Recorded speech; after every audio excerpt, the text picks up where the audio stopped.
Hoy nos acompañan Luis Fernando Torres, legislador por el PSC Tiempo de Cambio y vocal del Consejo de Administración Legislativa.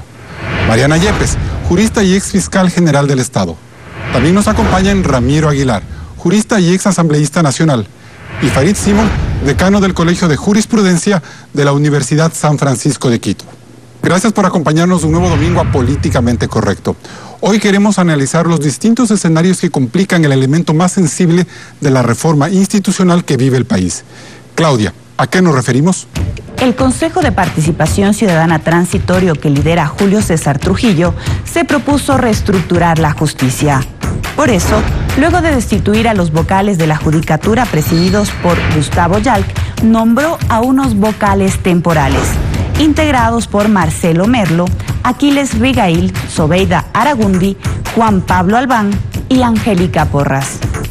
Las discrepancias administrativas en este grupo fueron inmediatas y la judicatura quedó dividida en dos bandos, el de Merlo, Rigail y Aragundi frente al de Albán y Porras. Yo le pedí disculpas a él, y usé la palabra humildes disculpas, porque yo no soy hombre que tengo problemas en pedir disculpas cuando tengo que hacerlo. Creo que los cinco tenemos la conciencia de que no nos debemos a nuestros propios intereses, nos debemos a los intereses de los ciudadanos. Hay que investigar a quienes hayan incurrido en actos de corrupción antes y también hay que investigar a quienes hayan incurrido en actos de corrupción ahora. Además, la presidenta de la Corte Nacional de Justicia, Paulina Aguirre, cuestionó el proceso de evaluación del que serían objeto los jueces de este tribunal con duras críticas a Merlo. Demandamos el respeto a los derechos constitucionales que también protegen a los jueces.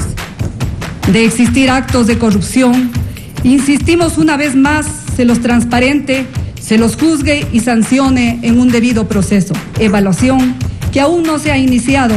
Por tanto, al no conocer sus resultados, no puede anticiparse criterio al decir que saldrán varios jueces, muchos, todos, pocos o ninguno. Frente a esta tensión, Trujillo quitó a la Judicatura días atrás su potestad de evaluación, posponiendo uno de los procesos más importantes de reestructuración judicial. Lo que complicaba los objetivos de reforma que nacieron de la consulta del 4 de febrero. Exacto. Por eso esta semana el Pleno de Trujillo devolvió a la Judicatura esta capacidad de sanción para otros casos, ya que hay 287 sumarios disciplinarios pendientes de resolución. El trabajo se acumula, pues el Consejo de Participación tiene pendiente además impulsar todos los concursos para escoger a la Judicatura Definitiva, la Corte Constitucional, el Fiscal General, el Defensor del Pueblo, el Contralor General y el Defensor Público, que aún siguen con autoridades encargadas. Carlos. Bien, empezamos. Doctor Luis Fernando Torres, da la impresión de que la reforma a la justicia se enredó y que los objetivos de llegar a mayo con estos nuevos cambios a lo mejor no se den o se den como sobre la marcha. Por lo pronto, la evaluación de los jueces de la Corte Nacional de Justicia quedó en suspenso y algunos de los procesos disciplinarios también han quedado en suspenso. A última hora, el Consejo de Participación Transitorio le ha autorizado al Consejo de la Judicatura Transitorio que en el tema de los procesos disciplinarios pueda continuar e imponer sanciones. Es que en la justicia existen buenos y malos jueces. Y los malos tienen que ser sometidos a evaluaciones, tienen que rendir cuentas, y los buenos deben gozar de la garantía para que hagan justicia. Pero estos enredos entre la judicatura, con la forma en la que patina el Consejo de Participación, que les quita unas facultades, les da otras, ¿no empaña el proceso? ¿No hay unos errores que se cometieron, doctor? El problema es que se trata de un Consejo de la Judicatura transitorio. Los 5 miembros son distinguidos juristas, han tenido algunas discrepancias, aunque el momento en que fueron recibidos en la Comisión de Justicia estuvieron todos de acuerdo, los dimes y diretes ni siquiera trascendieron, y yo espero que el Consejo de la Judicatura transitorio, por el tiempo que le queda, haga lo que le corresponde, evaluar, no a los jueces de la Corte Nacional, sí a otros, y aplicar los procesos disciplinarios para sancionar a los malos jueces, aquellos que archivan demandas para no conocerlas, aquellos que no admiten recursos de casación siendo con jueces, evaluando argumentos de los recurrentes, que se garantice la tutela judicial efectiva y el acceso a la justicia. Pero, doctor Ramiro Aguilar, a usted yo le he notado como decepcionado de este proceso de evaluación de la justicia, de cómo ha trabajado la Judicatura y el Consejo de Participación Ciudadana en este tema tan sensible. Yo creo que más que decepcionado, escéptico. Creo que el escepticismo es bueno en un momento en el que la euforia nacional casi les ungió a los en santos, en sudadores de agua bendita, a quienes integran el Consejo de Participación Ciudadana. Usted era uno de ellos, doctor. Yo era de aquellos que promovía la consulta, que votó por el sí y que creía y sigo creyendo en un Consejo de Participación Ciudadana, pero sometido al ordenamiento Usted decía jurídico. que Taita Luis Macas, esa era su expresión, y Julio César Trujillo eran hombres honorables e incorruptibles. No, pero es que eso no está en duda. Lo que está en duda es que el Consejo de Participación Ciudadana Transitorio se haya investido de poder constituyente, cuando todos los abogados que estamos sentados en esta mesa sabemos lo que implica el poder constituyente, y que nace de la voluntad popular en una asamblea constituyente. Y yo he oído varias declaraciones de consejeros del Consejo de Participación que podemos hacer lo que quiera porque ejercemos poder constituyente. No, señor. O sea, se desbordaron ellos. Exactamente. Entonces, mi escepticismo es frente al desborde, frente al hecho de que no hayan entendido que más allá de su probidad individual, que no está en duda, y que tampoco es una credencial per se, porque si no, nombre usted a la priora de las monjitas carmelitas y será la mejor presidenta de la República. No necesariamente. ¿Por qué? Porque se necesita conocimiento, autoridad y límites. ¿Y eso empaña cualquier proceso tan sensible como el de reestructuración de la justicia, por ejemplo, doctor? Bueno, ya lo empañó. O sea, estamos hablando al frente de un hecho consumado. Tanto lo empañó que el propio Consejo de Participación Ciudadana le dijo al Consejo de la Judicatura Transitoria, no vaya más. Exactamente. Bien, y doctora Yepes, ¿es urgente la reestructuración de la Corte Nacional pese a todos estos problemas internos? ¿Cree usted que sin ese paso no es posible avanzar en la transición que se trazaron hasta mayo del próximo año? Bueno, yo no creo que sea urgente. Yo creo que más bien debemos comenzar por el inicio, como es el nombramiento de los nuevos miembros del Consejo de la Judicatura.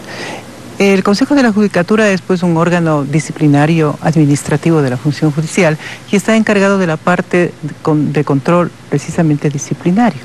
La actividad de evaluación de todos los funcionarios de la función judicial, comenzando por la Corte, es una facultad constitucional. Y si el Consejo de Participación Ciudadana le suspendió esa actividad, no quiere decir que le haya suspendido otras. Por eso me extraña que le haya devuelto, le haya restituido la actividad sancionadora. Eso está dentro de las actividades propias del Consejo de la Judicatura. ¿Y eso qué demuestra? ¿Desconocimiento, improvisación? Yo creo que no, lo que pasa es que se trata de enderezar la situación que actualmente está viviendo el país respecto del actual Consejo de la Judicatura. ¿Y ellos no ayudaron a solucionar? Sí, me parece que hubo errores que se cometieron y se demoró mucho en fijar los parámetros, los estándares para hacer una evaluación correcta. Y mientras la Judicatura trata de recomponer el problema que surgió semanas atrás, en estos días surge nuevamente las denuncias de corrupción a lo que hicieron los anteriores vocales. ¿Hay legitimidad para avanzar en esos procesos? ¿Eso sí se debe acompañar? Yo creo que sí, si están nombrados como miembros de un Consejo de la Judicatura transitorio, es transitorio, el Consejo de Participación también es transitorio. Estamos viviendo una época de transición, pero tienen ahí todas las facultades. Está bien que se conozcan aquellas denuncias, aquellas irregularidades cometidas por los anteriores miembros del Consejo de la Judicatura, que son muchas, no solamente aquellas que se mencionan por los medios de comunicación el día de ayer. Bien, doctor Simón, en ese punto, ¿usted avisora que de aquí a mayo podamos contar con una justicia independiente? ¿Les queda un camino enorme que no se pudo lograr? ¿Fueron demasiado ambiciosos? Yo creo que hubo un alto grado de ingenuidad, pero era necesaria casi esa ingenuidad cuando se presentó que el Consejo de Transición y la consulta iba a provocar un gran cambio en el país. Creo que era necesaria esa ingenuidad. Porque si uno de los mensajes más potentes que tenía que darse al país es la necesidad del cambio, la necesidad de la transformación. Porque esta idea casi instituida hacia afuera, porque hay que recordar que aquí hay dos miradas, una mirada interna en el Ecuador y una mirada externa sobre el Ecuador, sobre lo que está pasando en la justicia. Yalc, con números, Gustavo Yalc con números, demostró que efectivamente la justicia antes era realmente mala, funcionaba muy mal, sin discusión, y tampoco es que era una justicia independiente. Y con esos números, él logró colocar el tema de la eficiencia en la mesa. El problema de los edificios, el tema del número de jueces por cada 100.000 habitantes. Llegar a los casos de la gente del pueblo, los más comunes, que eran más rápidos de trabajar. Más rápidos, y había temas en la justicia penal, en todos los temas de justicia, hay que reconocer eso. Sin embargo, ninguna justicia puede ser designada con ese nombre si no es independiente. Y se construyó una estructura institucional muy compleja, pero muy, muy compleja. De hecho, yo creo que el gran problema que se toparon los consejeros en ese momento, los consejeros designados recientemente, era esta complejidad. Una estructura que había construido redes de control, de presión, instrumentos legales que se pusieron a servicio de ese control político. Ahora, no es que todos los casos terminaban en el control político. Cuando usted habla de que fuimos ingenuos, ¿no quiere decir que en mayo del 2019, cuando vengan los nuevos miembros del Consejo de Participación, nos vamos a sentir como estafados de este proceso? Si ellos logran poner las bases de la reforma... ¿En qué temas? Primero, un nuevo sistema de evaluación de jueces que sea justo con el rendimiento de cada juez, pero sea justo con la independencia judicial, es decir, garantice la independencia. Un sistema general. Un sistema de elección, donde estas subjetividades que permitía que desde el Consejo se controlen algunos nombramientos desaparezca. Un sistema de compras y de adquisiciones que no favorezca la corrupción, porque es un todo. O sea, esas líneas grandes son las que podrían como garantizar siempre sumado, claro, siempre sumado a un tema que es condición fundamental, que funcione el sistema.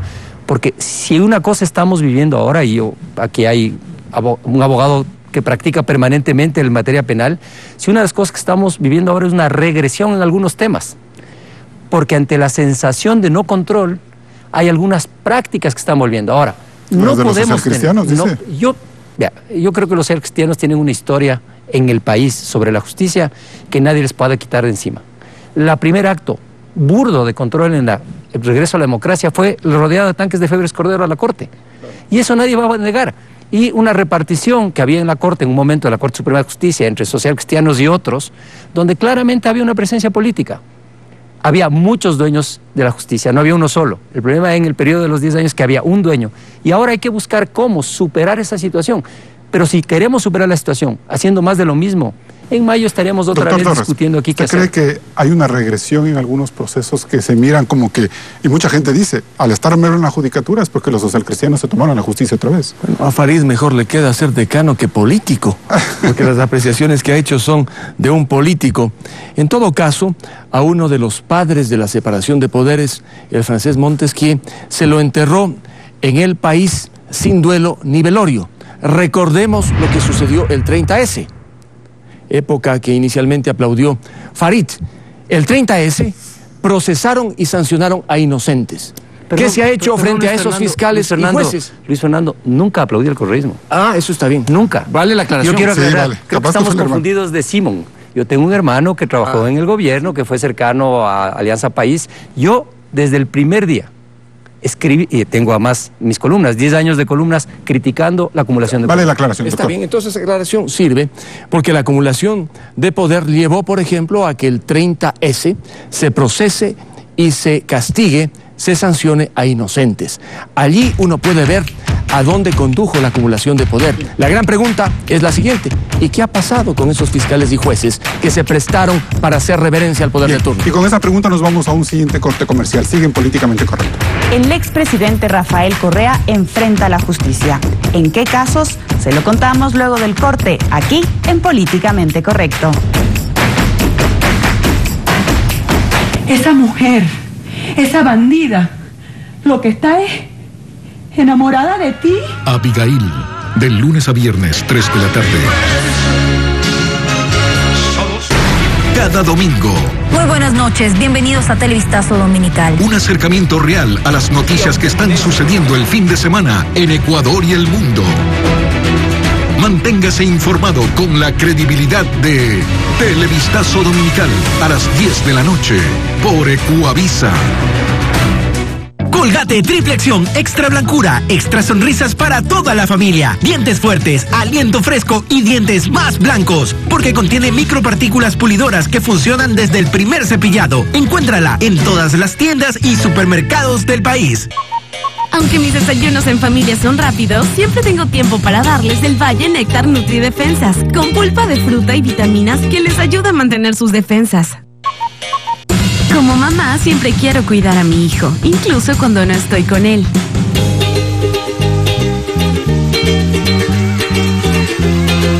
Por eso le doy Néctar del Valle Nutridefensas con pulpa de fruta con vitamina C, E y zinc, que les ayuda a mantener sus defensas. Del Valle, que siga creciendo lo bueno. No pudiste controlar que tu alarma no sonara, ni que tu auto no arrancara, ni ese clavo en tu camino. Lo que sí puedes controlar es tu sudor. Nuevo Speed Stick 24/7, con nueva fórmula Control Tech. Te mantiene ultra seco y protegido. Speed Stick 24/7, protección infalible, confianza continua. Todo empieza en el agua. La necesitamos desde que nacemos. Siempre buscamos estar en contacto con ella, porque sabemos que es esencial para nuestra vida y la de muchos más. Por eso, hoy le damos las gracias a todos los que se unieron al movimiento Cada Gota Cuenta de Dasani. Juntos, llevamos sistemas de acceso al agua a la comunidad de Guano. Entérate de más en Facebook/Dasani Ecuador.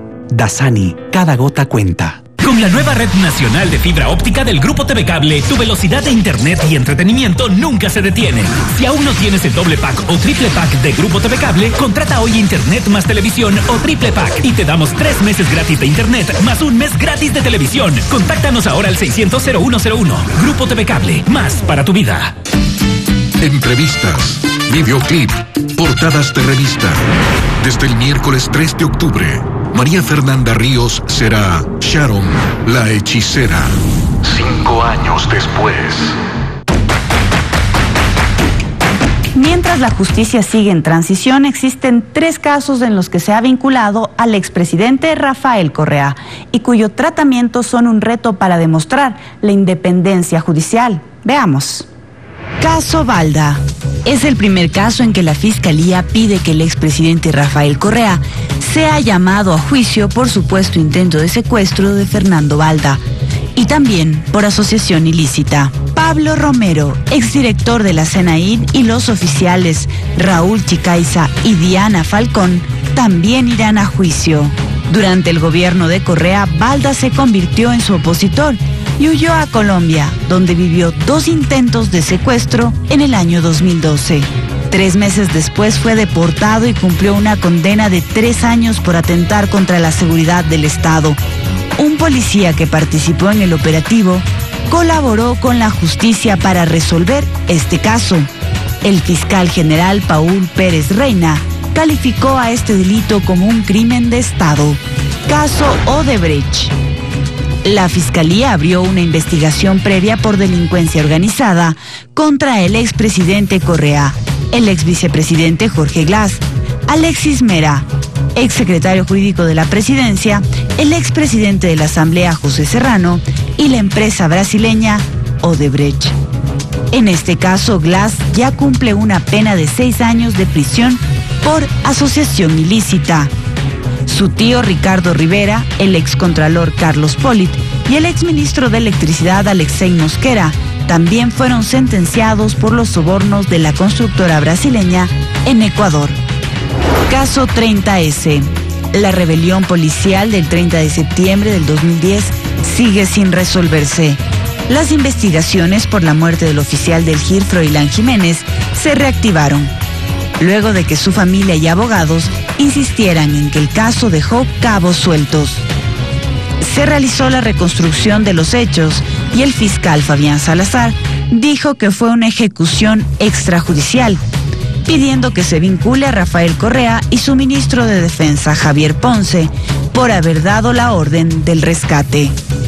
¿Realmente hubo un intento de golpe de Estado y magnicidio?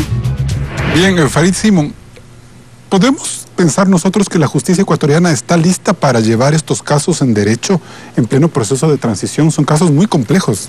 Tiene menos condicionamientos, me parece, que antes. Y de hecho, las decisiones que se han ido tomando en los últimos meses dan cuenta de que este control absoluto inicial ha sido perdiendo. Correa empezó a perder los casos donde antes ganaba a todos. Han sido vinculados a algunas personas que eran impensables que estén vinculadas. Acaba de pasar algunas decisiones sobre el 30S que tampoco era impensable, porque esta estructura que se armó alrededor del 30S es la mejor representación del control de la política, de la justicia. Porque se construyó un relato, el relato del intento de magnicidio, el relato del secuestro, y se construyó toda la institucionalidad alrededor para sostener el relato.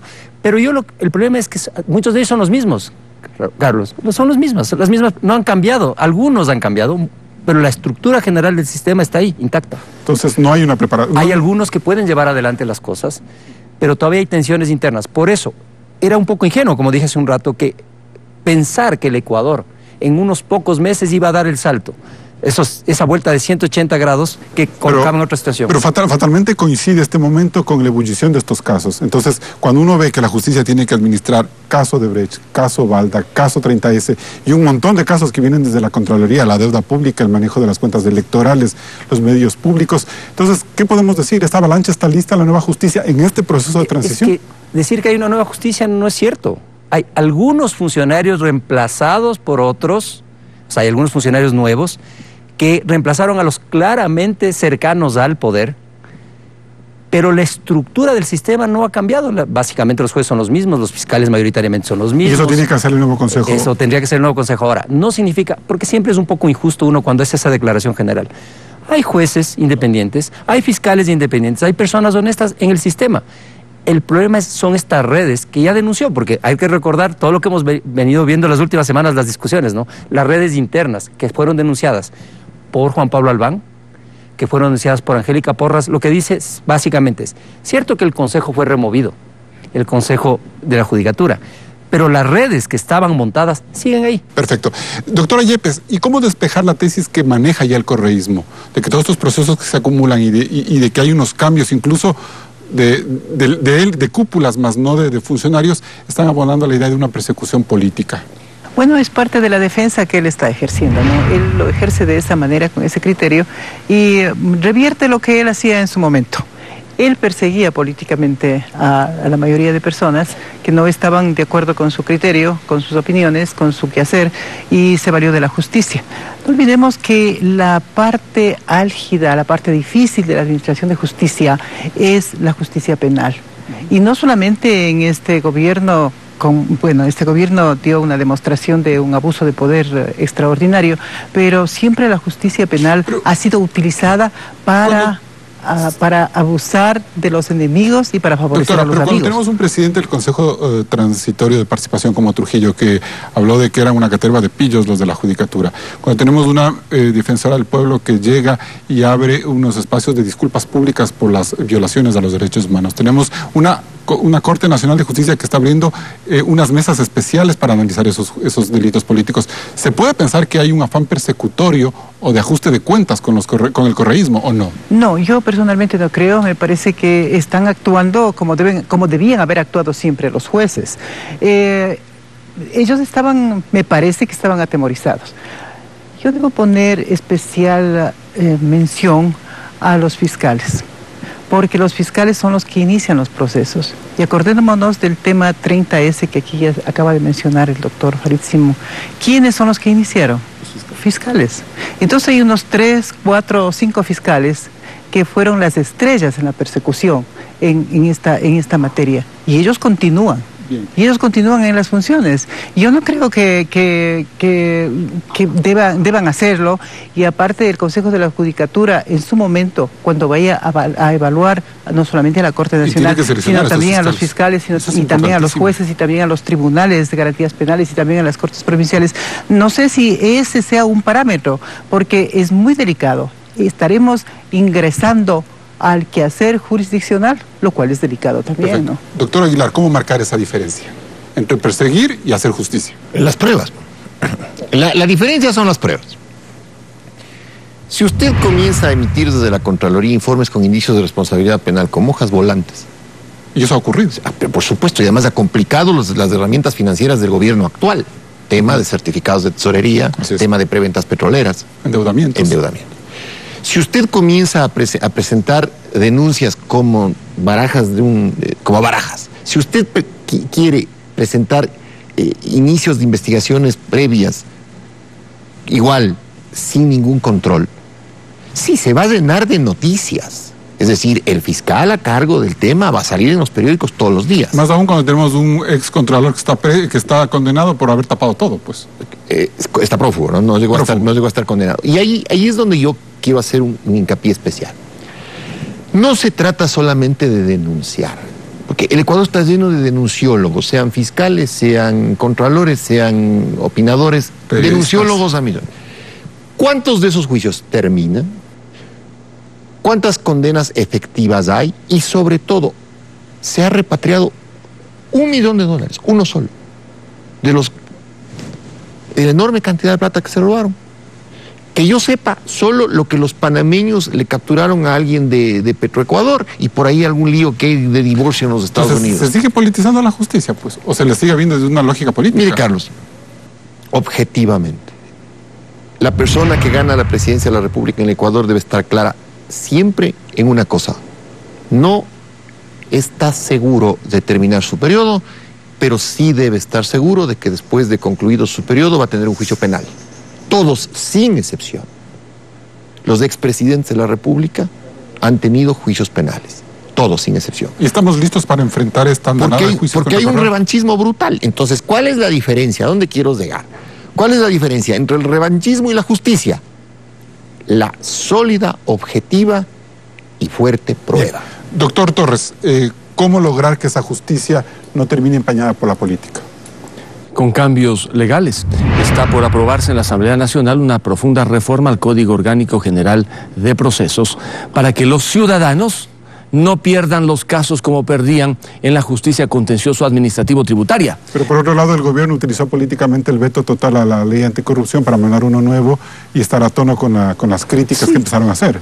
Entonces está jugando políticamente. Claro, yo no encuentro una explicación para ese veto total. Pero en lo otro, lo que le quería decir es que en la década pasada, el ciudadano perdía su reclamo, siempre ganaba el Estado. Esto queremos terminar, para que se coloquen en igualdad de condiciones, para que el ciudadano sepa que si le enfrenta al Estado, puede ganar. Y no como venía ocurriendo en el pasado, que los jueces hacían una reverencia al poder de turno y sentenciaban en contra del ciudadano. ¿Eso significa que estamos anticipando la posibilidad de que se empiecen a abrir juicios contra Correa ya en firme? Bueno, en la justicia penal es otra cosa y como han dicho los distinguidos amigos penalistas, allí deben primar las pruebas sin injerencias políticas. Y yo le comento en la justicia no penal, la ordinaria, civil, comercial, contencioso administrativa y contencioso fiscal. Y ojalá también en la constitucional cuando conocen los jueces, porque la regla general en el periodo pasado era que un ciudadano presentaba una acción de protección y el juez le negaba, porque le hacía reverencia al poder en lugar de defender los derechos del ciudadano. Bien, nos vamos a un siguiente corte comercial, pero antes Claudia Roura nos indica quién es la políticamente incorrecta de la semana. Esta semana hizo noticia la asambleísta Sofía Espín por la visita en la cárcel a Diana Falcón, procesada en el juicio por el caso Balda. En estos días que el líder de su agrupación, el expresidente Correa, se juega su futuro político. Me acerqué donde ella está para ver las condiciones en las que se encuentra.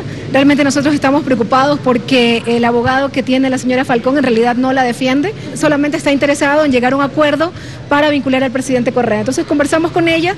Es importante comentar que cuando yo le decía, tú sabes que no tiene nada que ver el presidente Correa en esto, ella me asentía con la cabeza, pero nada más, solo fue un saludo, una conversación y nada que no puede hacer ningún ciudadano y que peor no puede hacer un asambleísta. La visita de Espín, así como la de una abogada de Caupolicán, Ochoa, quitan fuerza a la defensa del exmandatario. El gobierno de Moreno también debe aclarar cómo se autorizaron esas visitas. Volvemos con más aquí en Políticamente Correcto.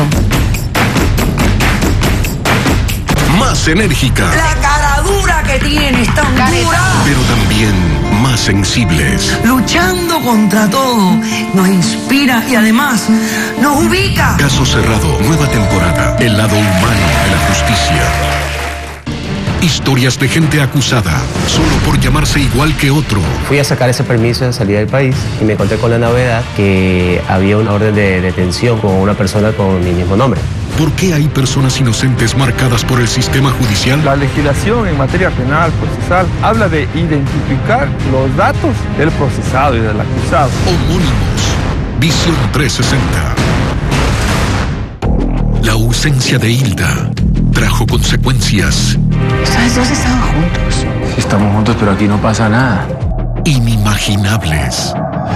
Quiero el divorcio. Santiago. Y desde el miércoles 3 de octubre, ¿Con quién se va a quedar? ¿Se va a quedar con Catalina o se va a quedar conmigo? Diga. Albeiro y Catalina Santiago se fue de la casa, Albeiro. caerán una vez más en la tentación. Sin senos si hay paraíso. 10 de la noche. Suave, como la brisa de verano. Suave, cacao exfolia mi piel. Suave. Renuévate con el nuevo Palmolive Jazmín y manteca de cacao. Nuevo Palmolive Dedical de exfoliación. Palmolive. Siente tu piel y tu alma cantar. Aquí hacemos chocolate Galact, el único que tiene leche como su ingrediente número 1. Mami, la leche puede ser chocolatada así.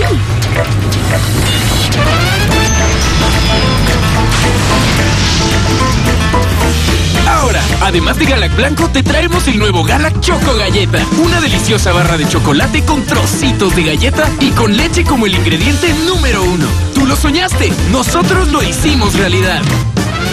Nestlé, a gusto con la vida. Todas siempre queremos dar nuestra mejor cara, pero si pudieras verte a través de un filtro UV, verás las manchas que están a punto de aparecer. Por eso cambia la crema facial Nivea Aclarado Natural, para que recuperes el tono natural de tu cara y lo mantengas por más tiempo. Cámbiate a Nivea Aclarado Natural. Conoce también toda la línea de cuidado facial más humectación sin sensación grasosa. Primero en Claro, compra el nuevo Samsung Galaxy Note 9. Llévalo con tu plan conexión sin límite 25 y disfruta de llamadas ilimitadas, 4 GB para navegar, Facebook y WhatsApp gratis. Encuéntralo en nuestros centros de atención o en claro.com.es.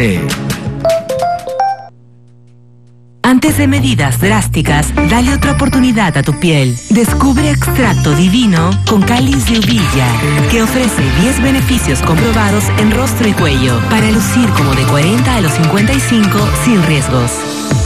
Ganador del Beauty Industry Awards 2018 en Holanda.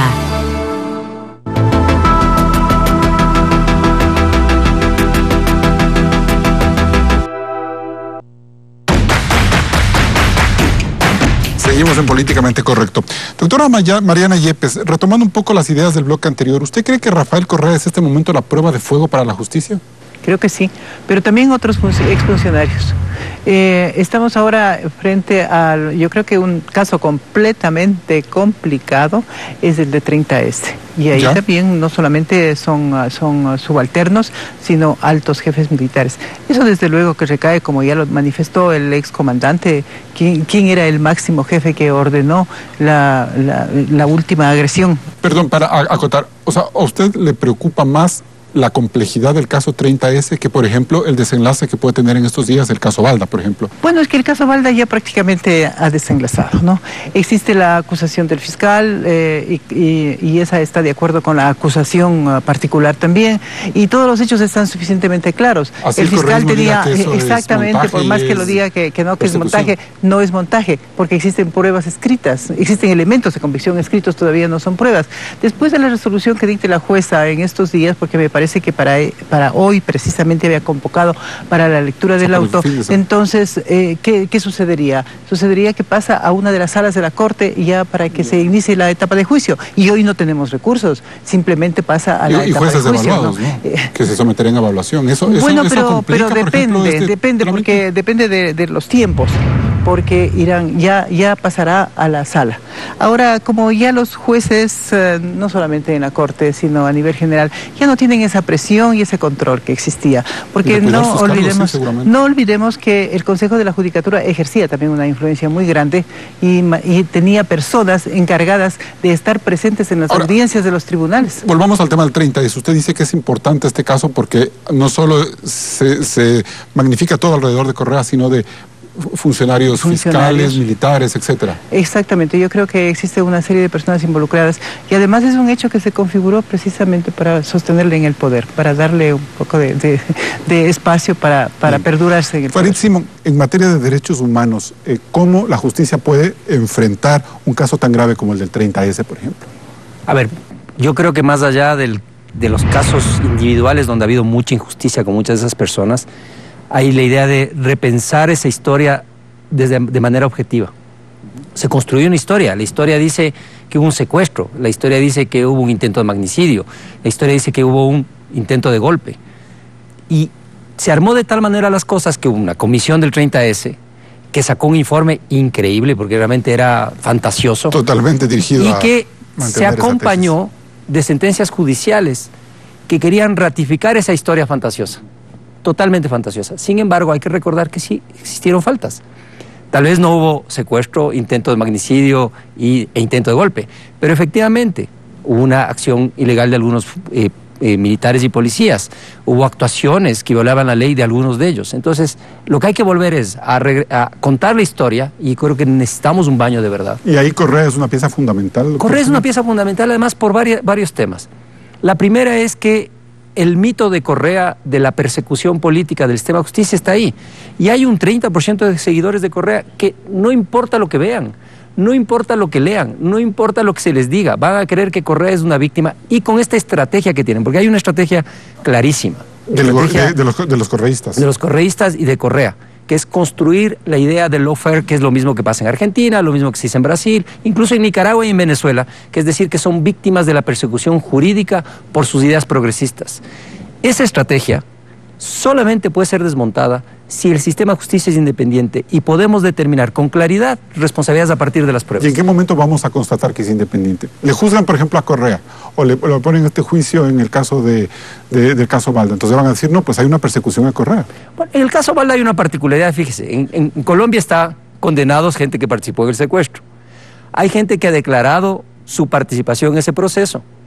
Hay información suficiente alrededor del caso. La pregunta es cómo se litiga el caso, porque todavía no hay pruebas. ¿Cómo se lleva el caso?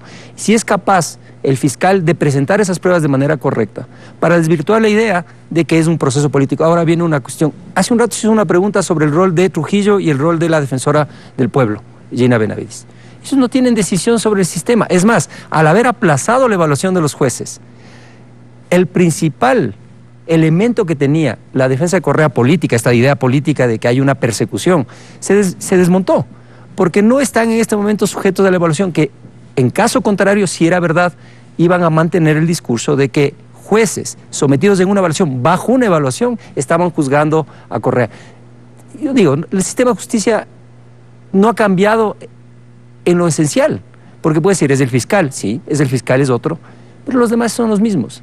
Así que esta idea de que es una justicia puesta para perseguir a Correa tiene un problema, una dificultad técnica y una dificultad volviendo al tema del 30S, doctor Torres, ¿usted cree que una forma de solucionar y calmar las cosas es esta amnistía general que se está pidiendo ante la Asamblea? Para sanar ese tema y enfocarse quizás en las altas cúpulas, en los grandes rectores de ese tema, como dice la doctora Yepes. La amnistía que está tramitándose en la Asamblea a pedido de varios de los afectados sería una vía, pero no sería la única, porque si solamente vamos a depender de la amnistía, ello significaría que se cierran todos los demás espacios para investigar a los fiscales que estuvieron al servicio de la persecución y a los jueces que condenaron sin pruebas a inocentes. Hay que tener cuidado con cómo se maneja la amnistía. Mucho cuidado, la amnistía tiene que avanzar, pero la amnistía no puede cerrar otras vías. Además que el tema de la amnistía es complejo, no es cuestión de que presente el papel y la Asamblea vota. Es un asunto que toma su tiempo. En todo caso, los que fueron sentenciados habiendo sido inocentes, los que fueron procesados sin prueba alguna, aquellos que perdieron su carrera en las filas policiales y militares, aquellos que vieron que sus familias se destrozaron, van a ser respaldados en la Asamblea Nacional. Y lo haremos porque necesitan que se les tienda la mano luego de tantos años de persecución. Doctor Aguilar, usted en unos bloques anteriores decía que los expresidentes tienen que estar conscientes de que les van a caer juicios penales porque así es el afán persecutorio en este país, la conflictividad política. Pero hablar de derechos humanos, de violaciones a derechos humanos como el caso del 30S, ¿es hablar en palabras mayores o es parte de este libreto que por años arrastramos? A ver, vamos por partes, y en eso creo que Farid ha puesto sobre la mesa un hecho importante. El 30S no es de aplaudir, pues. No es de aplaudir a nadie. O sea, no es de aplaudirle a la policía y decir que bien que se hayan levantado en el regimiento Quito y que bien que hayan bajado la máscara del presidente y le hayan puesto gas lacrimógeno, como tampoco es de aplaudir que Correa no haya sabido manejar políticamente el tema y se haya ido a presentar en el regimiento Quito rompiéndose la corbata y decir disparen. Tampoco está bien que después una serie de sectores políticos hayan querido pescar al río revuelto para poder convulsionar el escenario político que hubo. El 30S avergüenza a todos los ecuatorianos, a todos. Que existieron víctimas propiciatorias para ejemplificar sobre el 30S el ejercicio autoritario del poder de Correa, sin duda. Y de ahí devino todo el manejo politizado de la justicia. Correcto, pero, cuidado. Ni la amnistía puede darse como un paraguas general, porque entonces, Luis Fernando, lo que estarías diciendo es, puede levantarse y sublevarse cualquier cuartel policial, o las Fuerzas Armadas, cuidado. Como tampoco puede dejar de evaluarse y juzgar el papel de fiscales y jueces. Miren, con esto termino. Sí, porque voy a cortar. Cuando cayó el régimen nazi en Alemania, se dieron varios juicios y procesos en Nuremberg. El tercero de ellos fue contra los jueces. Contra aquellos que, aplicando las leyes nazis, mandaban a los campos de concentración o a las cárceles a los enemigos del sistema. Y los grandes juristas alemanes que se contaminaron del bacilo del nazismo, lo que decían es: estábamos cumpliendo la ley. Lo mismo les van a decir ahora. ¿Y cuál era la respuesta que se dio en Nuremberg y que ha dado el derecho después de eso? Oye, hay principios que son metanormativos y que ahora, afortunadamente, justo después de la Segunda Guerra Mundial, se han consagrado en tratados internacionales. Nos vamos a un siguiente corte comercial. Recuerde que puede seguir este debate en Instagram Políticamente Correcto S y en Twitter @Política Correcta. Enseguida regresamos con más.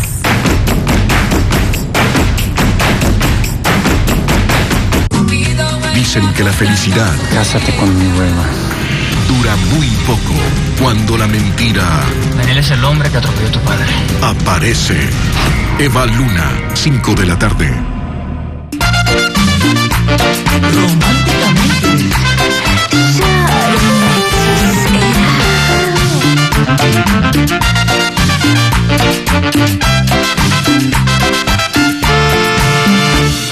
Tú eres el pecado de mi vida. Tú eres el... Y desde el miércoles 3 de octubre, María Fernanda Ríos será Sharon la hechicera. 5 años después. El Hechizada Tour 2018 arranca. Chone, sábado 13 de octubre, un evento de Coavisa Show. Compra tus entradas en Ticket Show o en el edificio municipal de Chone. Miles de hectáreas del cultivo de palma se pierden en el país por la plaga conocida como la pudrición del cogollo. Agricultores ven perder sus plantaciones. Desde Quinindé les tendremos un informe especial con lo que se ha vuelto la maldición de los agricultores de Esmeraldas. El cementerio de La Palma. Mañana en Televistazo a la 1 de la tarde y 7 de la noche por Ecuavisa. Desodorantes que irritan, que arden, que pican. Deshazte los desodorantes que irritan tu piel y prueba las 3 nuevas fragancias de Nivea Men Fresh, Ice, Ocean y Sport. El desodorante que protege a los mejores con fragancias intensas, sin irritación. Nivea Men empieza contigo.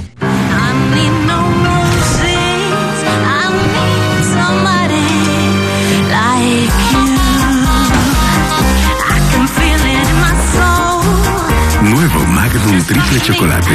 Deliciosa combinación de helado con sabor a chocolate blanco y oscuro, cubierto con chocolate Magnum de alta calidad y crujientes galletas de chocolate. Toma el placer en serio.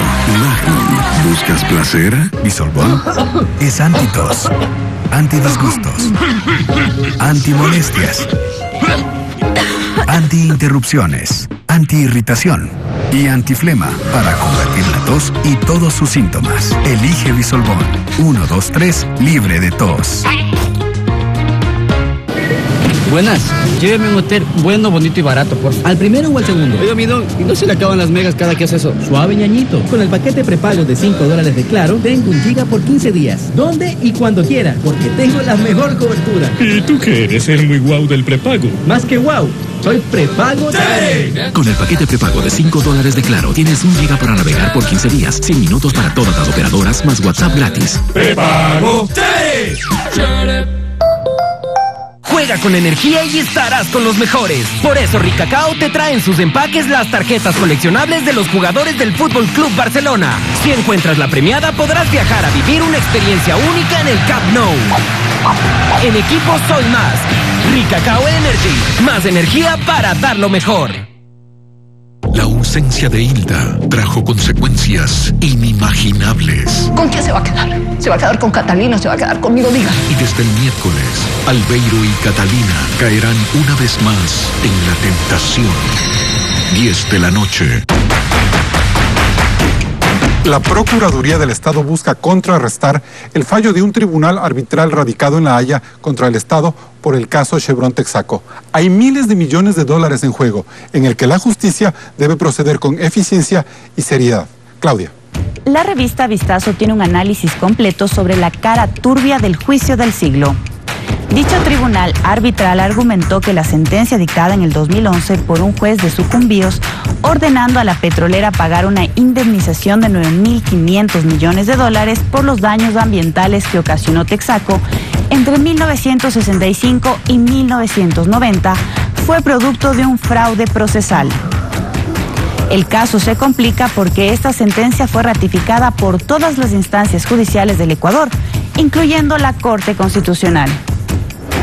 En pleno litigio se montó la campaña publicitaria del gobierno de Rafael Correa para denunciar la mano sucia de Chevron, que incluía el pago a importantes personalidades para que visiten las zonas afectadas.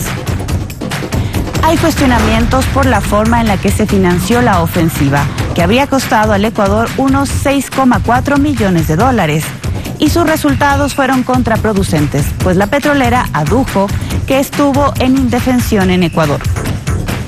El procurador del Estado, Íñigo Salvador, sostiene que el fallo arbitral que se dio en La Haya es desequilibrado, pues solo toma en cuenta los argumentos de Chevron.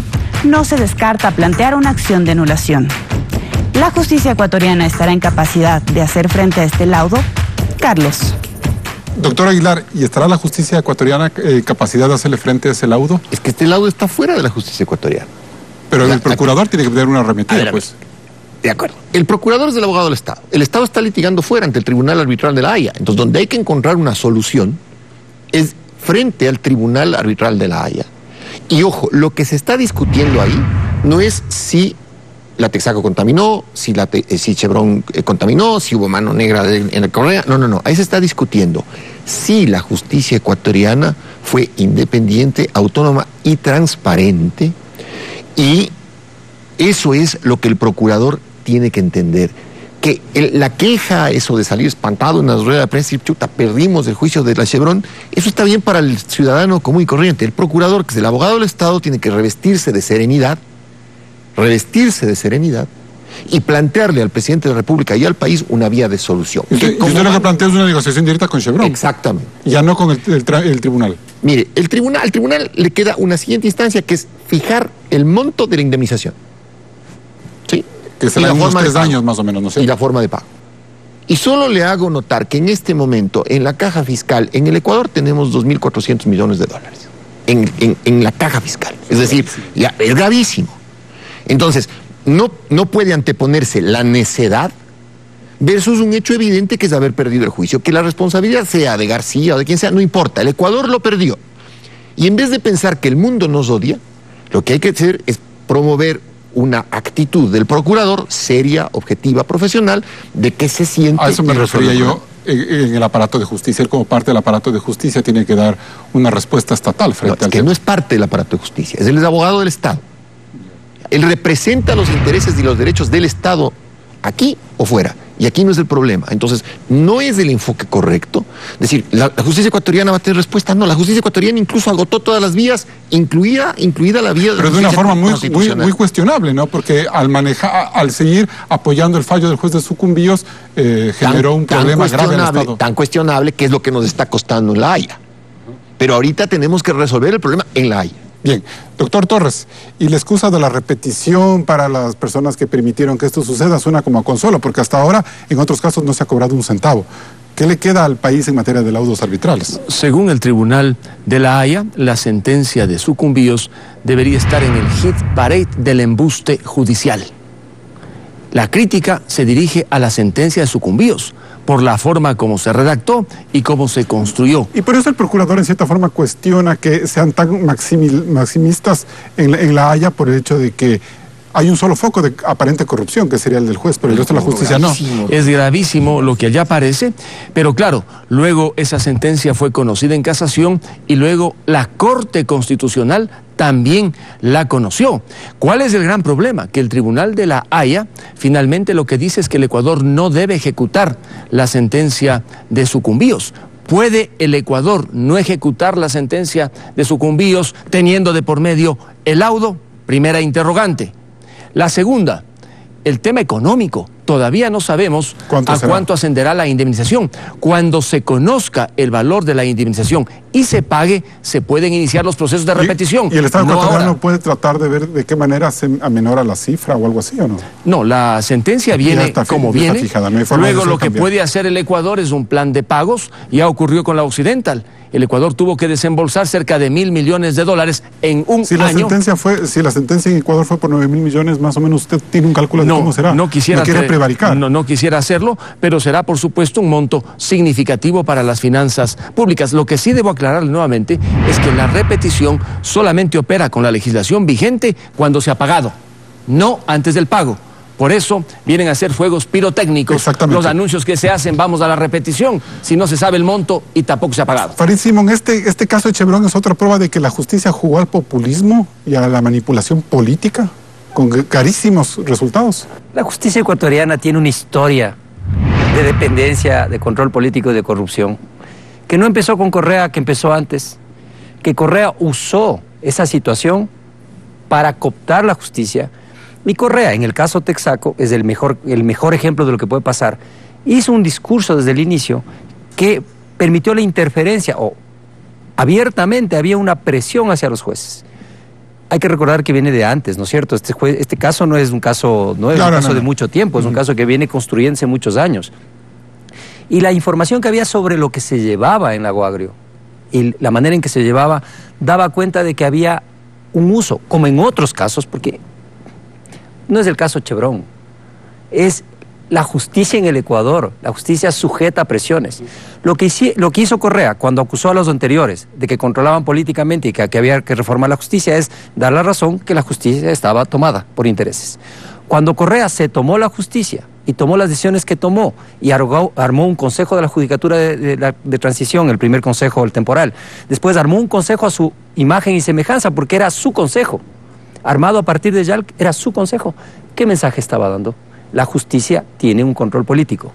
Cuando además la ingenuidad de los abogados de fuera, que hacían este caso, de dejarse grabar en el famoso documental, que es un documental que fue filmado, me parece a mí, que por Dosinger para pasar a la historia como el gran luchador, pero que en los pedazos tenía toda la participación política y la presión, le hizo flaco favor a las... Y los más perjudicados son las comunidades. Las comunidades. Bien. Y sabe que otra cosa más. Brevemente. Es grave, solamente, rápidamente. Sí.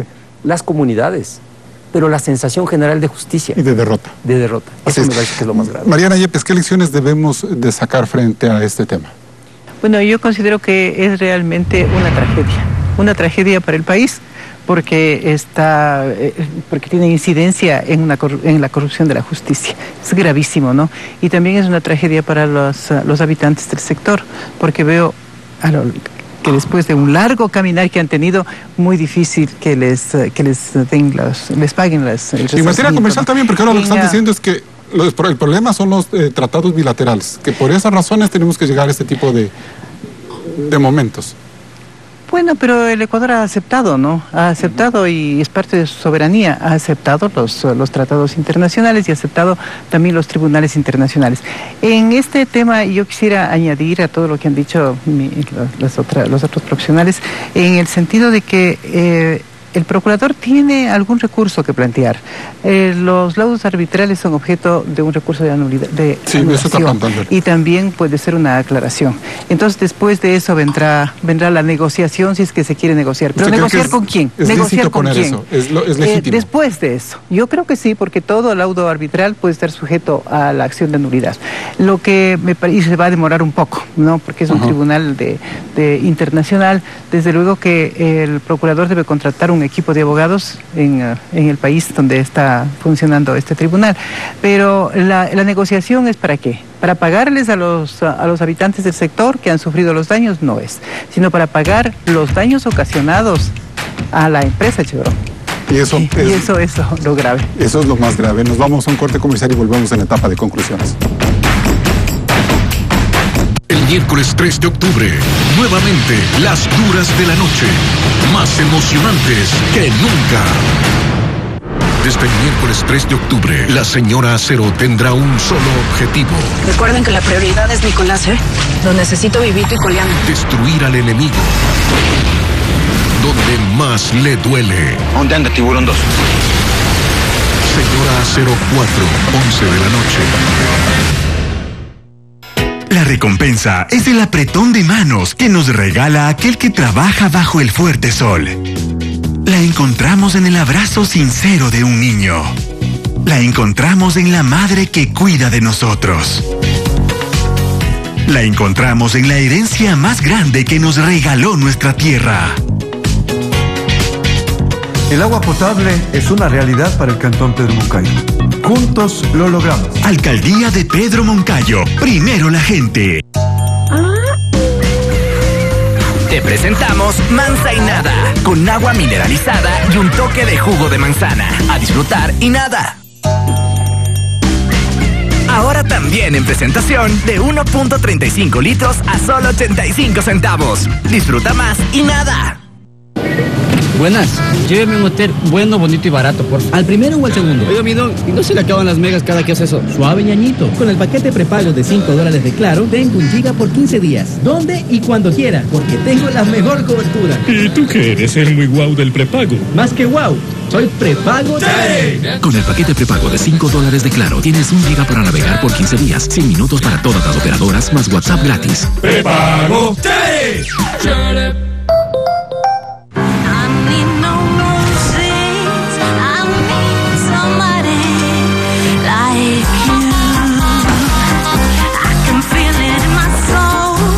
Nuevo Magnum Triple Chocolate. Deliciosa combinación de helado con sabor a chocolate blanco y oscuro, cubierto con chocolate Magnum de alta calidad y crujientes galletas de chocolate. Toma el placer en serio. Magnum. ¿Buscas placer? Niños con síndrome de Larón en espera. Un medicamento que puede ayudarlos a aumentar su estatura. Y no llega el tratamiento para los niños. El sueño de crecer. Visión 360. Entramos en la etapa de conclusiones. Luis Fernando Torres, ¿el Ecuador vive una reforma judicial políticamente correcta? La justicia ecuatoriana no puede doblarse ni quebrarse, debe estar completamente legitimada sobre la base del respeto al debido proceso, para que nadie diga que es perseguido político, para que nadie diga que la justicia es usada para condenar a inocentes. Una justicia que respete el debido proceso será el único camino para que se sentencie sobre la base de pruebas y aquellos que deben responder en el país por el mal uso de los fondos públicos, los corruptos, sean sancionados y vayan a la cárcel. Mariana Yepes. La conclusión sería que la justicia tendría que reformarse, pero tiene que reformarse para que exista confianza ciudadana cuando la política no se introduzca en esta, de manera que tiene que estar liberada y sea un órgano del poder, un órgano de gobierno autónomo.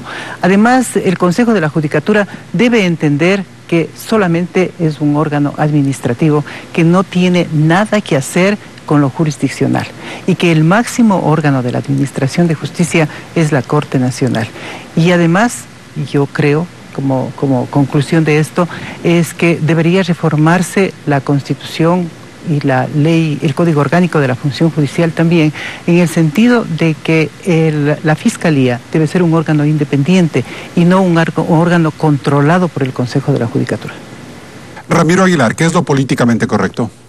Lo políticamente correcto es tener jueces independientes, independientes del poder político, pero también independientes del efecto contaminador de la opinión pública, que a veces antepone los intereses políticos a los intereses nacionales. Los intereses nacionales, y se reflejan no solamente en los temas relacionados con Correa, sino en el caso de la Chevron y el Tribunal de la Haya, los intereses nacionales se defienden única y exclusivamente respetando la ley, acopiando pruebas, respetando los fallos judiciales y haciendo que esos fallos sean emitidos por jueces independientes. Farid Simón. Estamos ante una necesidad histórica, otra necesidad histórica. Vivimos en la época de las transiciones, cada cierto tiempo volvemos a refundar el país y me parece que si no lo hacemos de manera correcta esta vez, es decir, si no provocamos un verdadero cambio en el sistema de justicia para asegurar que los jueces sean independientes, que los fiscales actúen desde la posición de objetividad que tienen que hacer en los casos, si no aseguramos que las personas comunes y corrientes tengan acceso adecuado a la justicia y no aseguramos además una cosa fundamental, que el sistema sea capaz de perseguir a los corruptos, sancionar a los abusivos, limitar el poder, vamos a regresar en poco tiempo nuevamente al punto cero. Otra transición, otro cambio. Es el momento de tomar medidas y yo sigo confiando en el doctor Trujillo. Pueden decir cualquier cosa, pero yo creo que el doctor Trujillo es una persona que está llena de buena fe y creo que hay posibilidad de dar ese paso adelante. Y en efecto, en el Ecuador se volvió una urgencia cíclica esta necesidad de reformar la justicia. El cambio que se prometió en 1997, en el 2005 luego de la Piscicorte y con la consulta de Rafael Correa hace 7 años no atacó el problema de raíz. Ese afán por controlar jueces y tribunales para ganar cada vez más espacio y poder político. Esperemos que la reforma que comanda el Consejo de Julio César Trujillo llene las expectativas de un país que necesita cerrar todo el daño del pasado, sin odios ni revanchas, pero con firmeza y sin temores. Que tampoco nos defrauden esta vez. Hasta el próximo programa. Con estas reflexiones concluimos este debate. Regresamos con más el próximo domingo, 10:30 por la señal de Coavisa.